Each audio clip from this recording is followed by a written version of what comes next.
Please do check out our House of Cards coverage if you're into that kind of thing, if you're a Netflix subscriber. Also, don't forget about our affiliates, Personal Arrogance crew. Big highlight this week to talk about the Lego movie, which is fan-fucking-tastic. It's I think I'm most fun I've had. Most fun I've had with at a movie theater in probably a couple of years. And I had a 7-year-old son who's insane about Legos, and we came home and dumped our Legos in the middle of his room and played for hours. It's a guaranteed hit if you got kids, and if you don't, even better. Also, the Because Show, they talk about modern love, the philosophy of Gwyneth Paltrow, and the art of saying thanks but no thanks. Check them out. Don't forget Tom and Kelly holding things down at Up Yours Downstairs. They're in the prime of Up Yours Downstairs life because they're right in the middle of a new season of Downton Abbey. And I love their podcast, huge fans, which is why they're podcasting with us. We always appreciate ratings, reviews, and iTunes. I know we're getting a lot of 1 stars this week. I can just tell from the tenor of our email. But whatever, man. If you care enough to rate and review us, you're okay by my book. If you want to actually support us, put some filthy Robert De Niro into our palms. Yeah, the one right after a fight in Raging Bull. Yeah. Disgusting De Niro. Swollen eye, split lip. Do that at amazon.baldmove.com. It's so simple. You're shopping on Amazon anyway. You go there, you use that code, amazon.baldmove.com, and we get a tiny cut of everything you buy, and it costs you nothing. It just costs Jeff Bezos. And people are just giving him money hand over fist. He's got enough to give the Bald Move. Sure. That's all I got for our pimping. And it's time for feedback. Tyler JP said, gives a review, said, Daryl and Beth's section was okay. I liked it. Something's actually getting to Daryl mentally. I like Beth's opening monologue, and I guess that's because she just wasn't singing. Thank the Lord. She's got a sweet voice. Mm-hmm. She's actually semi-professional singer as well. But yeah, I can feel you on that. I'm not sure about how I feel about Daryl as a whole, though. Sure, he's quote-unquote badass, but doesn't mean a whole lot to me anymore. I'm probably in the minority when I say this, but I can't help but feel the writers are writing him as a superhero that can do no wrong. Really, think back. When's the last time he made a real mistake that had serious consequences on the group? Has his actions ever indirectly got someone killed? When is the last time he really messed up? He seems to be almost always written to be in the right. I just want him to be human, and humans make mistakes, and yet this doesn't appear to apply to the crossbow-wielding Dixon. It feels like the writers and ultimately AMC are so hell-bent on making him quote-unquote likable that it's dulling his character as a result. As soon as I saw that Walker creeping on Beth, it's painfully obvious that Daryl would come to the rescue. When Rick confronted him about Carol, it was obvious he wouldn't physically lash out on Rick, but instead play the good guy and appeal to both sides. What do you think about that? I almost called you Rick. What do you think about that, Jim? I kind of agree with him because Daryl was a much more interesting character when Merle was still around in season 3, and he had some inner demons to work through, and we saw that he was, in fact, a human, and he had emotions. Now I feel like he is becoming more of a superhero, and they need to do something to change that, and maybe that's some sort of connection that he's going to develop with Beth over the next few episodes. That might be interesting. And then kill her. No, why would he kill her? No, I'm not saying no, dumbass. I'm not saying then Daryl the writers kill her. Okay. Yes, and if Tyler has his way, he'll be directly responsible for it. Sure. I don't know that Daryl can. I don't know that Daryl could survive. Honestly, he's got so much shame and self-loathing that if he was responsible for one of the survivors' deaths, I don't think it's Jesus. It would be really interesting to see what would happen to him after that. Yeah, I do agree with this take pretty much, though. Frackin' T says, I don't have a defense, feeble or otherwise. I was pretty pugilistic in that instant, Cass. I apologize for being a dick, but that's kind of what happens sometimes. But anyway, for the episode as a whole, but Maggie was awesome. Set aside for a minute how stupid the one-at-a-time plan was and how she should have come up with something smarter. Every bit of Lauren Cohen's performance felt real and engaging, and she looked badass taking on all those walkers while Sasha and Bob Angelo fell over or something, I guess. I call bullshit on the camera trickery they employed to create the tension over whether Glenn was alive, but she sold it hard, and I believed her. High praise for Lauren Cohen. I think she did the very best she could with sketchy material. Yeah, she's one of the most deserving actresses on this show. Or actors, for that matter. And completely undermined by AMC's marketing department as well. Yes, thoroughly. I would say more on that, but we have an awesome take on that later. Professional podcast critic Daniel WB, been with us since the beginning, says, I fast-forwarded through the previews, and guess what? The episode still sucked.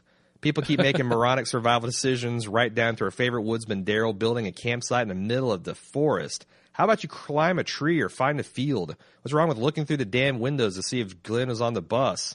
Let's leave 2 8-year-olds alone in the woods with a rapidly maturing but crying infant. Glenn's NFL career is going to be short and sweet if he doesn't learn to run out of bounds once in a while.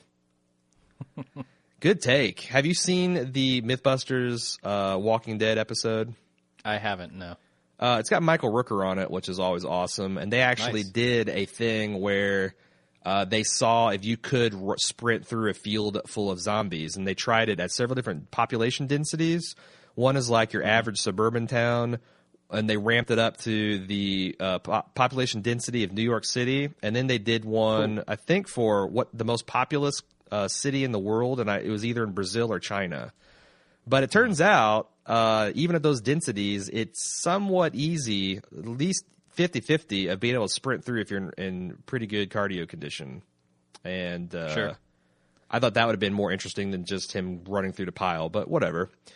Lumberjack Nick says, love the show, but what the heck, guys? You got your asses on backwards. This episode was great, and Glenn bulldozing his way through that swarm of zombies was one of the most jump-in-the-shark moments the show's ever had.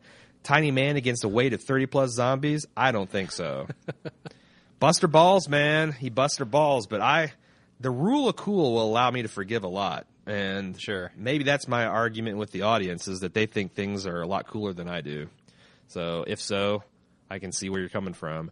Jonathan from the Hamptons in Virginia says this, or from Hampton, Virginia. I think it's very different from the Hamptons. Yes, very. I'm guessing. This is my first time writing in because I had to let you know how much I disagree with both your assessments of the episode's inmates. Both of you are pretty negative on your overall feeling on the episode, and that's fine. You're entitled to your opinion, assholes. And yet I couldn't believe that you were trashing this episode like it was one of the worst The Walking Dead's ever produced, when I felt like it was a very strong episode, start to finish, with some imperfections along the way. Number one, was this episode really one of the worst? You guys ragged on this episode more than some of those awful governor rehabilitation episodes from the first half. Kind of already talked about that. Did we really? I mean, if I remember correctly, I just shit all over the governor. Oh, I'd have to go to the tape, but I feel like I never said that was as bad as any of those, or as bad as some of the farm episodes. But yeah, I think it's top 10 worst. Definitely, it might be 8, 9, or 10, but it's in there. The girl who plays Lizzie is pretty bad in scenes with the other girl, Mika, but I think she's a believable kid psycho. Okay. That's also I mean, I guess that's an opinion one could have. I was pumped about this episode for so much more than I was disappointed. Beth and Daryl had really good scenes. Carol's return was handled nicely. I actually thought Lauren Cohen did a great job acting this episode, along with Stephen Yeun. Plus, you didn't even mention Abraham's interest in the instant cast, or you mentioned it once and I missed it. Well, the thing is... No, we didn't mention it because, first of all, I don't like that we're calling it Abraham, because you only know that if you've seen the preview for next week. Yeah, but if you consider a character's name to be a spoiler, I don't know what to do about you, man. His name's sure. His name's I can Abraham, see that point of view as well. And he is I just don't like to talk about anything that hasn't happened on the show. Okay, but he did show up, and his name is Abraham, so take that. He did, but we don't know his name. I have no knowledge of this Abraham character. You don't, because you stopped reading at the prison. That's very true. You know, here's the thing. We actually talked about this after the cast, because we got a lot of bald move, I call it janitorial work, where I'm actually writing up the news posts, and I'm exporting my audio, and Jim's editing it, and we're still kind of talking. And we, if anything, took it easy, because our immediate reaction was pure bile. And he asked me why I didn't mention that, and I said, dude, if I had to go off on a fucking rant about how that guy can pull up in a deuce and a half and surprise two people, I just don't know that it would just go. Go to dark places. So I intentionally didn't talk about it, because I couldn't talk about it without saying what bullshit I thought his entrance was. Mm-hmm. So, I mean, ugh. Moving on to Tyler Shumway, who's trying to take the title of Bald Moose Poet Laureate from Tom G. from Volkswagen. He says, I had faith in the Gimple, but the Gimple let me down. I was ready to applaud, but the Gimple made me frown. It's not the Gimple's fault, I said. It's Kirkman or AMC. Mazzara screwed up. The Gimple over, but now the Gimple's free. Oh, no, Mazzara screwed the Gimple over, but now the Gimple's free. So many inconsistencies and children who can't act. The writing's improved slightly, but they should all still just be sacked. The show has great potential. The solution seems so simple. Let the Villigan take control and let the Walkers take the Gimple. Bravo. Well done. Bravo. Well done, I'm throwing sir. a virtual rose bouquet at you, Tyler. Well done. Josh P. said, I've got to give it to whomever wrote The Inmates. They hit for the Walking Dead trope, or they went for the Walking Dead trope cycle. A major character appears out of nowhere just at the right time. Stealth zombies, invisible zombies, or zombies who are seemingly ignored by survivors. Procrastinating zombies, when a zombie takes its time to try to eat a regular cast member. And finally, camping in the woods. I don't buy that you can't find a house to crash in for the night. However, I will suspend my belief there, but you just can't help but wonder, if you can't find a secure structure to rest in, why wouldn't you just Katniss Everdeen it up and tie yourself up in a tree? I mean, seriously, anywhere is safer than on the ground with a fire. That said, I enjoyed it. Well, there you go. There you go, man. You can articulate all the problems in an episode and still be entertained. Okay. Yeah, I don't know that the tree thing works with Beth. I'm sure Daryl could do it, but Beth probably doesn't have much practice sleeping in trees. That's why you tie yourself in, Katniss Everdeen. Have you not seen The Hunger Games, Jim? Yeah, no, I've seen it. I've seen it, and I know what you're talking about, but you're going to tie yourself into a tree? Really? That's something people do in movies. It's something my fat ass would do in a zombie apocalypse. It wouldn't be easy, but I'm not sleeping on the ground in the woods with a campfire roaring. Promise you that. Promise you that. Yeah. Julie W. says, hello, Mika. Wait a second. I'm sorry. This is a poor edit by me. Hello. Mika is a psycho that just reaches out and scratches the crap out of Tyrese injury. Who does that? That's a good point. That's another thing that, like... Nah, that's something a kid would do, right? They don't know any better. Did you... She's scared out of her mind. She's reaching for the closest thing. She grabs Tyrese's arm, right? I don't know. I thought that the way that scene was assembled, it was just really weird. She just, like, looks at his arm, says, oh, there's an injury, and grabs it? Yeah. Like I saw a Facebook post today from Jesse from Personal Arrogance, and he was saying how he comes home, he's sick, he's tired, he's sleep deprived, he walks in the door, and his daughter is jumping up and down on his brand new keyboard. Why? There's no reason for that. First of all, his daughter is 2 fucking years old. Okay, sure. And 2... I don't think Mika's much smarter than a 2-year-old at this point. Oh, okay. Then I can still bitch about it being stupid. Julie W. says, oh yeah, we're still on her Tyrese injury provocation. She's also said, not only is a baby, this is great, not only is a baby a liability in the sense that they make noise, imagine how your energy is being depleted because you're forced to carry a 40-pound bowling ball with you wherever you run. You cannot leave the stupid bowling ball behind to lighten your load. You cannot just put the bowling ball down and go to the other room and clear it. Your arms are now exhausted and unavailable to use because you must hold the bowling ball at all times. You're useless to everyone else around you when you cannot help fight off walkers because you can't let go of the bowling ball. The bowling ball wants to eat all your food, which you need for energy because you're constantly holding the bowling ball. Worst part is you cannot even utilize said bowling ball to fight off walkers because it is delicious. Completely useless bowling ball baby. Bowling ball baby bait. That's what I say. There's 2 things I would forgive all the show's sins if, number 1, they put on YouTube extras of Tyrese fighting zombies with the stunt Baby Judith dolls. Swinging it around, bashing zombies with it. Yeah. Reenact a Hammer versus 100 zombie scene with that prosthetic baby. Number two is when Glenn walked into the cage with fist bump, if she'd have said, aren't you a little short to be a stormtrooper? Nice. All sins would have been forgiven. Yeah, that would have been awesome. Kenneth Fagan says, "Hey guys, Ken from Seattle here. I was wondering if you guys thought of what you guys thought of the music in this episode. It may be a minor thing in relation to all the crazy shit that's been going on. I've always thought Barry McCreary does an excellent job with the music, and this episode is no exception. Music in the scenes where Beth and Daryl are walking away from the train tracks, and when Glenn and Tara run away from the prison, just fits so well. Your thoughts?" Yeah, no, I'm with him. I mean, Barry McCreary has always been one of my favorites, and I feel like he knocks it out of the park basically every time. I don't know if he was doing it in season 1 because I think the music for season 1 sucked donkey dick. It was really, really let down a lot of the heavy emotional moments in The Walking Dead. It was like this generic guitar acoustic, bullshit. But since then, we've talked a lot about how, they use these throbbing industrial beats, and they have really creepy, unsettling music, and they do a good job setting the mood. So yeah, I'd get behind that. Season 2 through 4, anyway. I did come up with a solution for the bowling ball problem. You drill 3 holes in its head. No, you leave it behind with 2 small children. Oh yeah, sure, yeah. There's that option. Yeah, there's plan E. Sarah from Ottawa Beyond the Wall says, "I agree with most of your instant take on episode 10, but must part ways with you on Lizzie's arc. I'm nervous to doubt myself, but here goes." It's actually a pretty strong take. I don't agree with the execution of it, but I like her take on it. First, let's get some of this to the sisters and actresses' names straight. Lizzie Samuels, a.k.a. Lanky Lizzie or Lizzie Borden, the oldest of the 2 sisters, lanky, newly tough, a suspected and now demonstrated sociopath. Played by Brighton Charbino, age 11. Other credits for Charbino include Friday Night Lights, NCIS, and True Detective, which blew my fucking mind.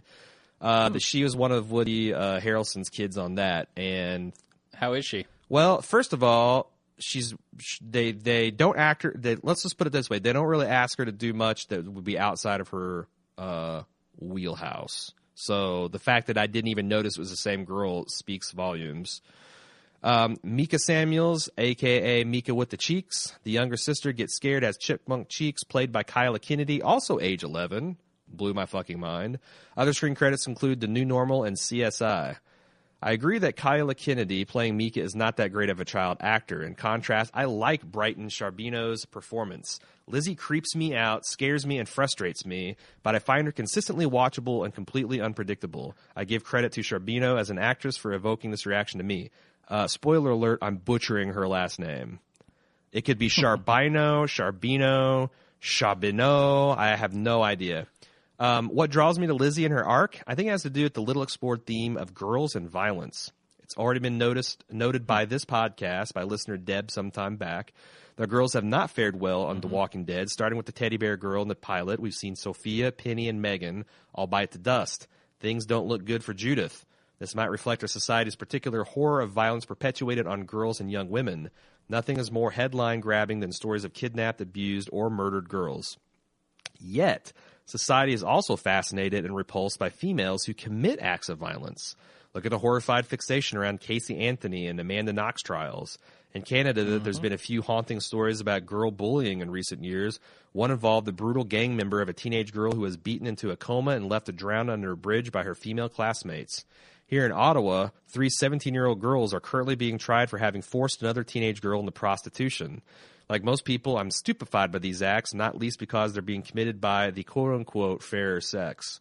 I guess I'm drawn to the Lizzie arc because, like it or not, girls and women are capable of being violent and or sick in the head. I don't imagine this arc will provide big answers about why some girls turn out this way, but it's interesting and unfortunately topical theme. An argument could be made that the Walking Dead writers are brave for addressing it. It's interesting. Yeah, I remember that email that we got from Deb way back. And we went pretty in-depth as far as that goes there. Yeah, I mean, is he saying that this improves her performance in his mind? It's her mind. It's Sarah. Her yeah. mind. Sorry, I didn't catch the name. Okay. I think she just genuinely enjoys the performance, and she thinks the information is topical. I think, and I hope I didn't lead people to believe otherwise. I think the concept is interesting. And I think like the concept of even smothering a baby is interesting and compelling. I just think that it's the kind of material that you have to really walk a fine line with, and I don't think anybody involved in this is up to it, from what I can tell. Yeah, I don't know if that's what they're trying to address, violence with these little girls. But maybe if we're lucky, we'll see a little bit more as far as that goes in those kind of themes. Hope I remember. I'm going to make a note to talk about something in the spoiler section. It's a mild comic spoiler, but you got me fucking crazy with this people's names considered spoilers business. Jeff, what? As far as the music for season 1, yes, it was Bear McCreary. Oh wow, well, the bear shit in the woods on that one. Maybe the writing strike left him, or the shortened season didn't give him enough time to work on it. Jeffrey says, last night's baby smothering showed me that there are lines, and if you're going to cross them, you best come correct. This episode did not.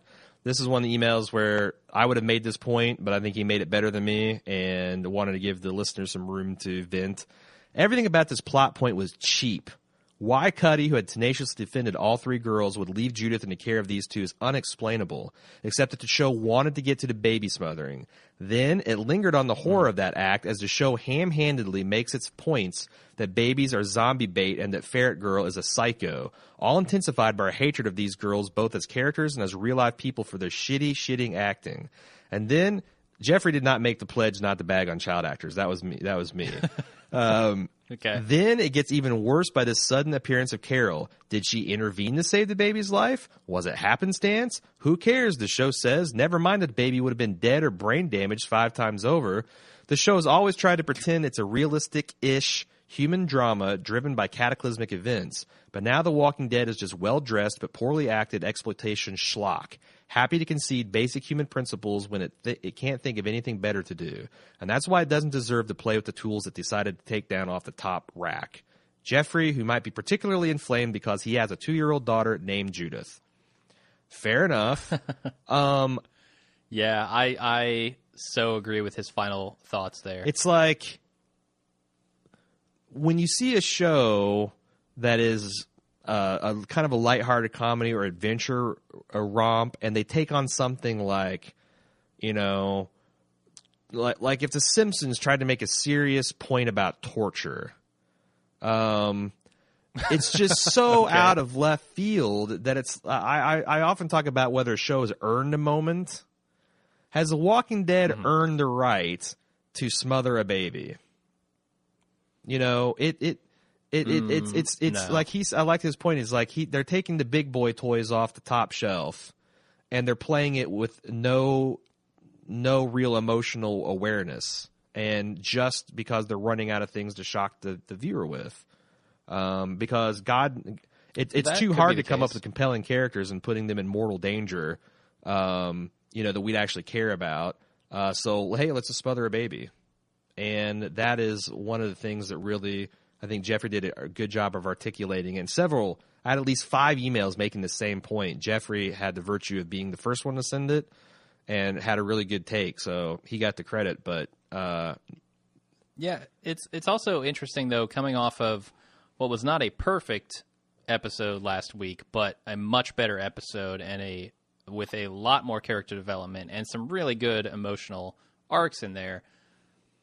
I don't know why they couldn't carry some of that well, forward. but there again, The Walking Dead has absolutely earned the right to plumb the depths of a relationship between father and son, including things that are very uncomfortable, because they've Sure, and certainly they've earned some sort of emotion out of Michonne as well. Yes. So that, I say the word wheelhouse, that's well within their wheelhouse.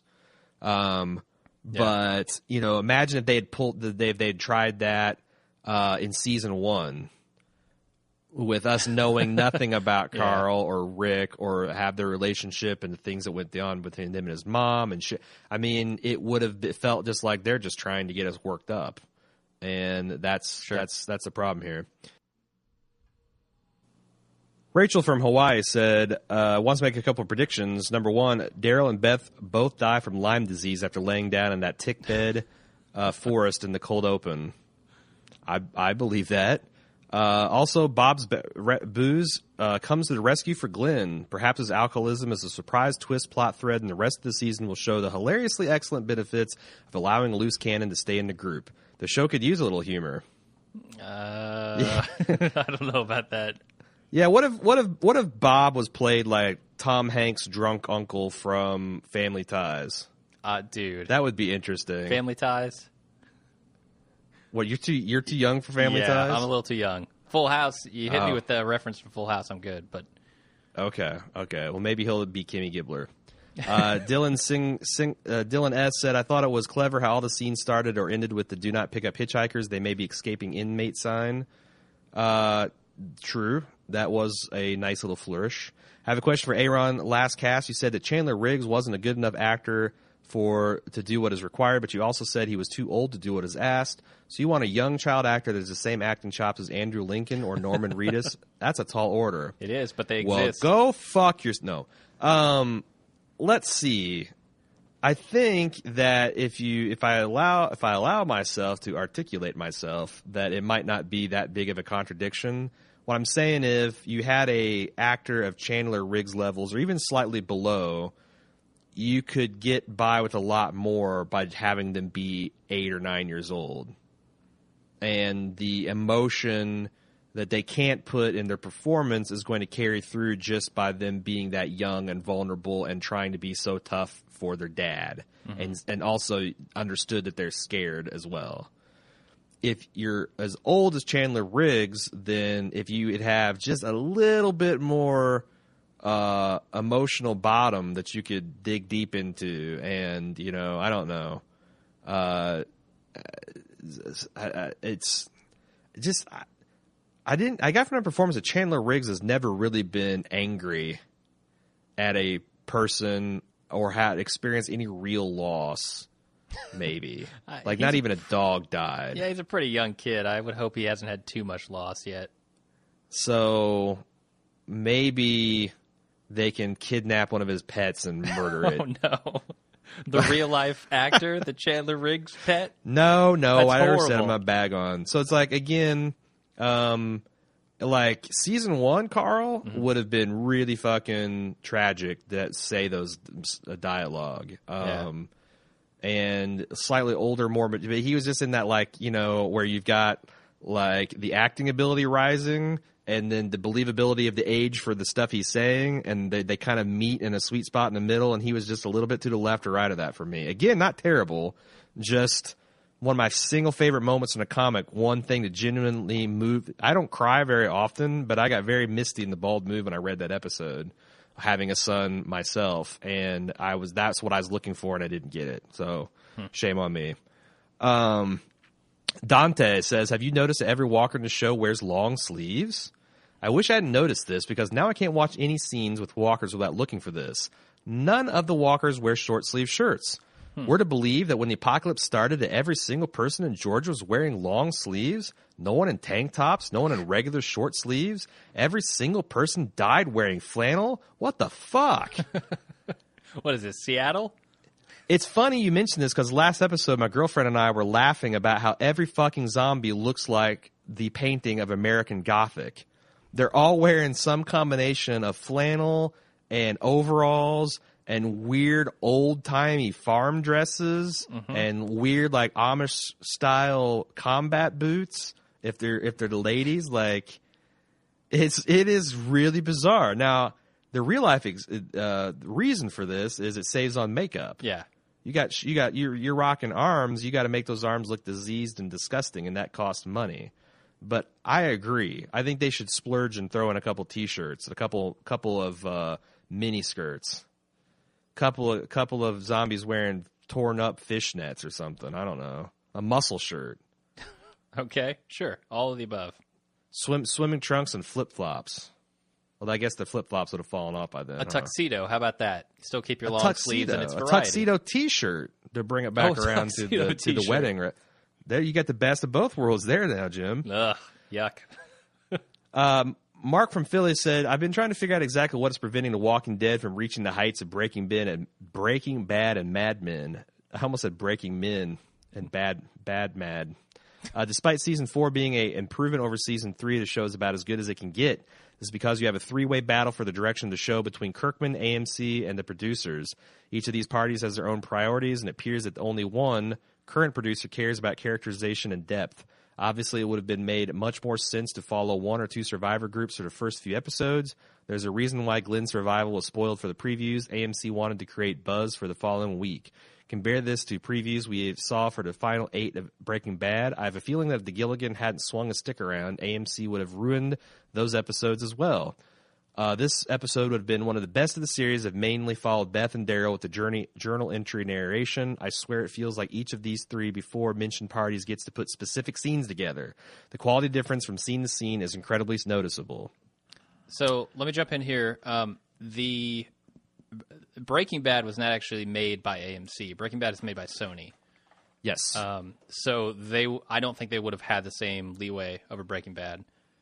In fact, that was one of the pluses that every once in a while AMC would be like, we want you to do this. And Sony would be like, well, we want this. And Gilligan would be like, fuck y'all, stop making episodes. And that makes them come together and work out compromises that usually isn't everybody's best interest. Same thing with the Wiener. If anything, he's more combative about it. Yeah, it feels like AMC corporate has like a stranglehold on this thing, though, and whatever they want gets done. Well, and the other problem is the ratings just keep getting up. As the quality generally is plateaued or even descending, the ratings keep getting bigger and bigger, which I guess it's such a novel thing to have on cable because I don't understand myself why it's getting. I keep waiting. It's like, they're flirting with jumping the shark, and you would think that every time they double an audience, that their budget would get commiserately bigger. But if anything, I think the show is kind of getting cheaper.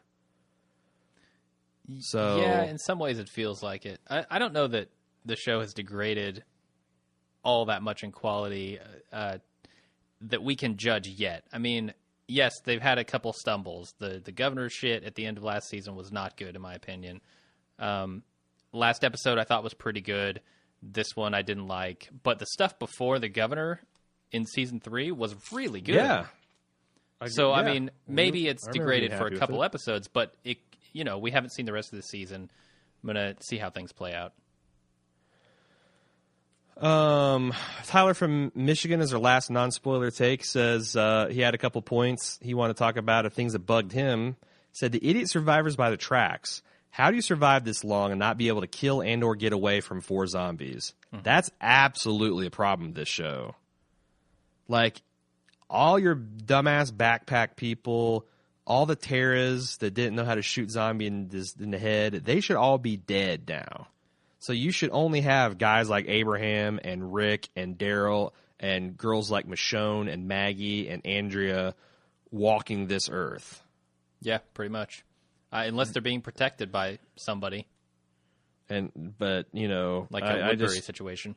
That's definitely a problem that this show has, and it's very noticeable. Because that's the first thing I thought. It's like, these two are healthy, seemingly strong dudes that have weapons. Even if their guns are out of ammo, they could, rifle butt them.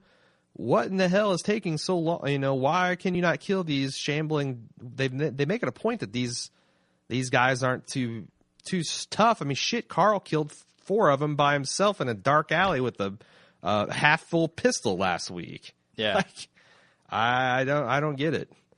Number 2, Tyrese can defeat 100 zombies in a jam pile with a hammer, but acts like a little girl with the 4 spread out zombies attacking the amateur hour crew. They were even quote unquote helping. Again, very solid point. That this, and that's the other thing I didn't mention, that like when Tyrese heard the first gunshot, obviously coming from his girls, why he didn't just immediately take off and run. Especially when we find out later that these guys, they weren't even prison survivors. They're just some dumbasses on the road. I know, man. He he doesn't give a shit about these girls. He leaves them in the middle of the woods, and then he doesn't go back for them. Maybe he's hoping that the baby problem will just solve itself. Oh, God. Maybe this is a much more pragmatic, dark take on his character than we're giving him credit for. It could be. Glenn, his skinny and don't forget sick ass, which we've not mentioned that. He was on death's fucking door getting on that bus. Gets completely piled on by who knows how many zombies and burst out like Kratos from God of War. Really? Wouldn't it have made more sense for him to use his known attributes like speed and fast thinking? Good point. Then he climbs into the quote-unquote zombie safe zone where Tara is taking a breather and not one zombie notices that they're out there. Oh, shit, they went through that gate. Let's just shamble around until they come back out. Again, hard to argue with that. There are so many holes here that I feel like punching them all out is not fair. No, that's my job for Fridays on the Zombie Survival Guide at baldmove.com. Yeah, definitely. All right, that's it. We got some spoilers. But first, if you'd like to add, and I apologize, people, the brutal cuts, we usually get 2 or 3 weeks after a mid-season break where we've got light enough that we can read everybody's. Not so. With 15 million people fucking watching this thing, we are just getting tons and tons and tons of emails. So usual rules apply. The earlier you can get it in and the stronger you can make the take is the way to try to get on the podcast. So we try to read as much as we can, but there's a limit. But if you'd like to take the Walking Dead Gauntlet Challenge, you can do so at watchingdead at baldmove.com. You can always join us on our live Facebook threads on Sunday night at facebook.com/baldmove. And guess what? Jim does the same thing on Twitter if you'd prefer a 140-character format on Twitter at baldmove. We love hearing you guys' thoughts. Thank you for everybody that praised our House of Cards coverage. It really helped keep us going. And also, I like hearing for the people with negative takes because it is a way to keep us honest. So thanks for all that. That's all I got, Jim. Are we ready for the spoiler section? Yeah. Thanks, everybody, for listening. We'll, of course, be back next week with the instant cast right after the episode. Until then, I'm Jim. And I'm Aaron.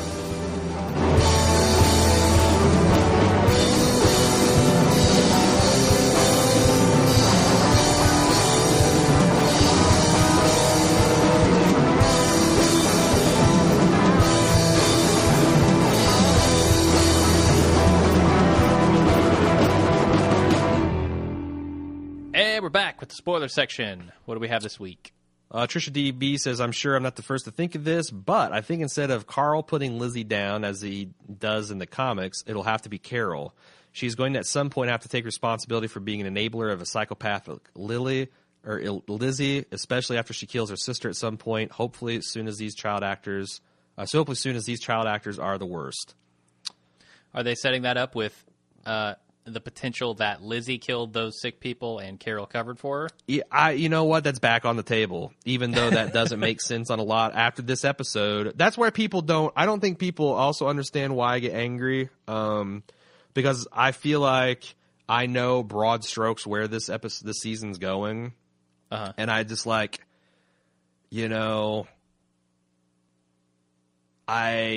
I can see where it's going, and I can see the pieces they have to work with, and I know that it's probably not going to work. So it's kind of like watching your team that's shitty and has no business doing it make the playoffs. You don't really get that excited unless it's been like the first time in 20 years. It's mostly thinking, oh, Jesus Christ, they're overachieving. We're going to get fucked in the draft, and you're just going to get ass pounded in the first round anyway, so what good is it? That's kind of what I suspect is going to happen in at least 1 or 2 episodes later on down the line this season. I'm just saying. Dylan says, my idea for what could happen with Judith is maybe Lizzie and Carl become friends, then Lizzie kills Judith instead of her sister, and the scene plays out like it did in the comics. Holy shit. Wow. All right, that would be... Lizzie and Carl become friends. And then Lizzie kills Judith, and Carl kills Lizzie? Yes. All right. Sure. That would be not a nice inversion, Jesus, makes me like a monster. That would be an interesting inversion of that storyline from the comic. And God knows Kirkman just can't adapt something from his own goddamn comic, so that would not be objectionable to me. And it's something that I think Lizzie could do as long as she kept, as long as the director told her to ease back on the crazy eyes and the furrowed brow and the weird mouth shapes she makes. I also think that Carol and Tyrese will meet up with Beth and Daryl, and that Carol will and him will both become maternal to the kids. And then during the zombie attack, Daryl's going to walk off and chill, be himself like he does every now and then. Then the Hunter stuff happens with him as Dale's character. Oh, God. He's very close with Rick, and only one of the actors that have the talent, and the other talented actors wouldn't feel as bad as when they die, except for maybe Glenn. So he's saying that Daryl's going to be eaten by the Hunters. I don't want that to happen. Not at all. He is the kind of guy that would just go off and get himself captured, though. He might, the way he went after Merle, for sure. We've been racking our brains trying to figure out who would take Andrew's place in the comics. Maybe Tara will take her place. She's pretty good with the gun, and she's not in the comics. Where's this pretty good with a gun come from? That's her own... This episode, I guess? That's her own bragging about herself. And yeah, she's suddenly headshotting zombies left and right, but okay, whatever. I could get behind that. I actually like Tara, and I like the actress playing her. It's not it's not her fault that she was calling everybody bro and fist bumping everybody. Yeah, they've backed off on that, and I'm okay with it. Thank Christ. I'm also super against Negan being introduced before the end of season 5 or beginning of season 6. Agreed. It would just feel like, I've seen a lot, like we talked about last week with the synopsis that strongly imply that. But to me, that's such a governor. That's such a Death Star too. Such a governor warm over that it's like, depending on how cynical you are, that's exactly what Walking Dead would do, or that's a bad thing for them to do. Matt Lucy says, my prediction, probably 3 to 4 episodes left in the season. Everyone in the group is reunited. That Lizzie will kill her sister Mika and possibly Judith too. Carl will then kill Lizzie in return since she is far off her rocker, since no one else will step up to the plate. I do hope they keep that in. I don't really want to see Carol do it. I want to see Carl. Again, I sound like a fucking insane person. I want to see Carl kill another child. Just because that's one of the all-time great moments of the comic book, when the adults are hand-wringing about, oh my God, what do we do about this kid? He just killed this other kid. What are we going to do? Carl just steps up and is like, bam, this is what you do with people that kill. Sure. I think that would be really, really ballsy, but I also think there's an angle on Carol where she has mentored this child, or she has tried to at least, and now she's got to kill her, and that is rough too. And I don't know that AMC's got the wherewithal to have kids killing kids. Her suffocating, attempted suffocation of the baby might be as close as they got, and people, lost their shit about it in their feedback. So, like, her actually killing another child in cold blood might be a bridge too far. In my opinion, this plotline's playing out just like the comics, except for different cast of characters, except Carl. Comparing to comics now, with my theory of the season finale, Carl kills Ben, who killed his brother Billy in the woods. The two boys are under the care of Dale and Andrea. After this happens, of course, the Hunters and Cannibal group with the leader, Chris, takes Dale. Now, this could be the cliffhanger of season finale, in which a member of the group is taken by cannibals. I think it will be either Rick or Glenn. My gut's leaning more towards Glenn, though. Definitely going to be an interesting last half of the season. I agree. I just, again, I'm a little bit more hopeful that we'll see the Hunters this season after a more detailed breakthrough of the synopsis we got in the last podcast. But I could also see that just not happening. Edwin C. says, last week you guys seemed to be a little confused about how Michonne got her sword and her skills, so I'll explain what they tell us in the comic before I go into where the season is headed. And I like this because I needed a refresher. In the comics, they tell us that Michonne got her sword from her neighbor's son's room. She was ransacking the place and found it. As for her skills in recent issues, Michonne meets another sword wielder who instantly sees that she holds her sword like a fencer. She explains that is a style she learned when things were normal and kind of adapted her own sense. In a recent interview with the Walking Dead execs, they explained that this show will be entirely on the road and leading up to the Alexandria safe zone. We've already discussed possible storylines from the comics, so I won't go into them, but I think people are being a little early on the trigger with Negan showing up. I think people are forgetting how much happens in between the group arriving at the sanctuary and the arrival of Negan. I think we could have another season or two of story before we even see him. And he breaks it down like so. We have a group arriving in the safe zone. We have them fitting into the group that hasn't seen the horrors they've seen. The eventual turn in leadership from Monroe to Rick and how the community feels about that. Rick's group teaching the new survivors the badass way of the zombie apocalypse, the fall of the safe zone, the battle with thousands of walkers, the aftermath of the attack and meeting of Jesus, discovering of other communities and meeting them, leaning on the Savior, learning of the Saviors, and later small skirmishes with them. I'm sure I'm missing some, but that's a lot of story to be had before Negan shows up, and I believe there's almost 50 issues between the fall of the prison and meeting Negan. Lastly, I'd like to hear your predictions on who's not making it out of the season. With the arrival of Abraham and soon arrival of Jesus, who has achieved Daryl Dixon level of badass in the comics, this show can't have that many badasses at one time, right? Well, I hate to break it to you, Edwin, but it's been my long-term theory that Daryl's dead at this next season. And bringing in a badass like Jesus, who would be an instant fan favorite, would be a way to smooth that over with the viewers. But I think that's probably... I never thought of Jesus being the replacement, but now it makes a lot of sense that Norman Reedus' contract's up next year. Daryl dies. They sign on some really cool-ass guy to play Jesus. And then between him and Abraham, that's who's going to be carrying the badass banner.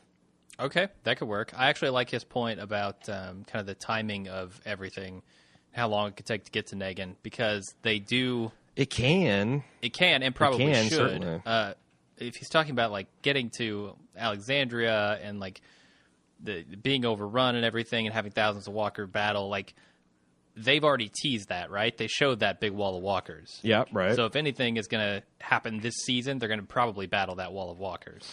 And we got to see where this terminus goes. I should have, I don't know why I just thought of this right now, but I should have looked at that map and see if we could compare it to a real map and see where that's actually going. Yeah, that's a good idea. So that might be something for enterprising fans, and maybe we can get to it next week. That's all I got, man. That's Cast. Okay, sounds good. We will see you guys next Sunday. Yep.